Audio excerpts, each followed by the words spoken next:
भारत चीन एलएसी के पास कैसी तनातनी है, उसकी पहली तस्वीर आप देख रहे हैं।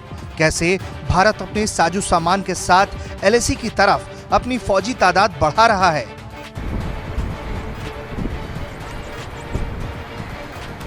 उसकी पहली तस्वीर आप देख रहे हैं।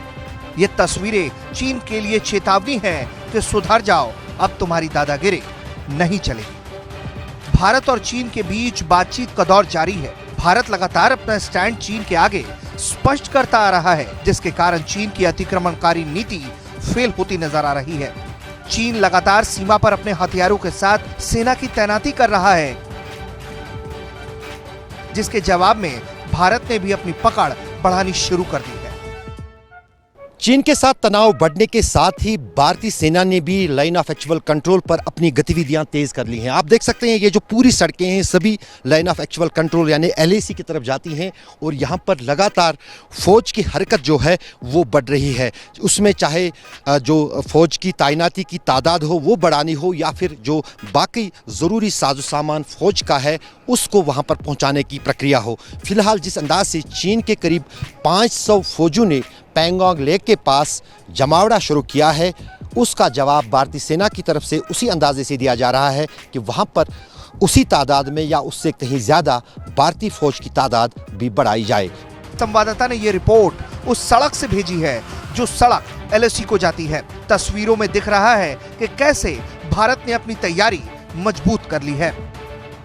चीन अगर एक कदम चल रहा है तो भारत फुर्ती के साथ 2 कदम आगे चल रहा है। ऐसे में चीन को यह बात समझ लेनी चाहिए कि अब उसके धौंस दिखाने वाला फॉर्मूला किसी काम का नहीं। लाइन ऑफ एक्चुअल कंट्रोल पर भारत और चीन के बीच तनाव बढ़ रहा है।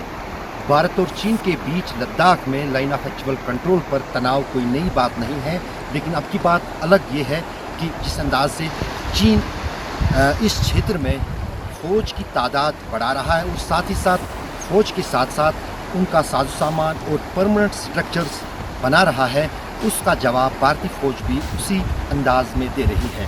पिछले कुछ दिनों के दौरान भारतीय सेना ने भी अपनी तैनाती जो है लाइन ऑफ एक्चुअल कंट्रोल पर बढ़ा दी है और ज़रूरी साजो सामान जो फौज का है वो भी लाइन ऑफ एक्चुअल कंट्रोल पर भेजा जा रहा है। दरअसल जिस अंदाज से ये सीमा पूरी चीन और भारत के बीच में फैली हुई है, इसमें ना ही कहीं कोई निशान है और ना ही कोई किसी तरह का दीवार या तारबंदी लगी हुई है, इसलिए दोनों देश लाइन ऑफ एक्चुअल कंट्रोल पर अपने अपने परसेप्शन के हिसाब से चलते हैं कि कौन सा इलाका क्या होता है। और साल में मात्र गर्मी के महीनों में दोनों देशों की तरफ से सेनाएं इस इलाके में पेट्रोलिंग करती थी, लेकिन अब की बार सेना की पेट्रोलिंग के बजाय चीनी सेना ने यहाँ पर परमानेंट स्ट्रक्चर्स बनाने शुरू कर दिए हैं और जिसकी आपत्ति भारतीय सेना ने यहाँ सीमा पर भी दर्ज की है और साथ ही साथ डिप्लोमेटिक लेवल पर भी इस बात को उठाया जा रहा है।